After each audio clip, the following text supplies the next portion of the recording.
کابینەی تازە بریارێک دەرئەکا بە بۆنەی ئەوەیەکەوە سنووقی خانەنشینی بەگەڕ بخرێتەوە وەزیر یاسای خانەنشینی موچە و دەرماڵە و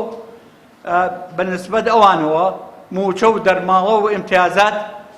جێبەجێ بکرێت بەڵام ئێمە ئەویانەڵێن ئەگەر بێت و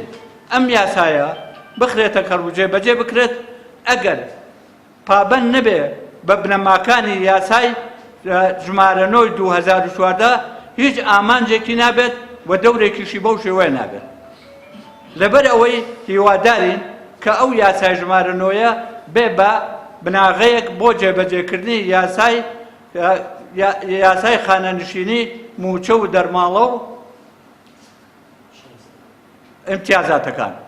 ئەوەشی کە گرنگە کە بیزانین ئەوەی لە بەغا کە ئیساڵێن پرۆژەیە بەدەستەوە کە دیسانەوە موچەی خانەنشینان زیاد بکرێت هەتا وەکو سەرۆکی دەستەی گشتی خانەنشینی عراقی ئەحمەد سەعداوی ئەڵێ ئێمە کێشەمان نییە لەگەڵ حکوومەتی عراقیا ئەگەر ئەو یاسایە جێبەجێ بکەین چونکە ئێمە ئەو فەرقە پارەیە کە ئەیەن لەو سنووقایەن ئێمە پارەی خۆمانمانەیە کەواتە لەوێ هەموو شتێ بەڕێک و پێکیەکرێت و ئێمەش بەو ببوونەوە داوا ئەکەین لە حکوومەتی ئێستای هەرێمی کوردستان و پەرلەمان زۆر داوامان کردووە ئەو داوایانەمان بەجێبەجێ بکەن کە لە یادداشتێکە خستومانەتە ڕوو و ئیسر مامۆستا سادق پێشکەشتان دەکات و زۆر سوپاستان دەکەین. بە ناوی خوای بەخشندە بۆ ڕێزداران: 1. سەرۆکایەتی پەرلەمانی کوردستان، 2. سەرۆکایەتی ئەنجومەنی وەزیران، 3. وەزارەتی دارایی. بەڕێزان، ئاشکرایە ئەنجومەنی نوێنەرانی عێراقی فیدراڵ ساڵی 2014 یاسای یەکگرتووی خانەنشینی ژمارە 9 دەرکرد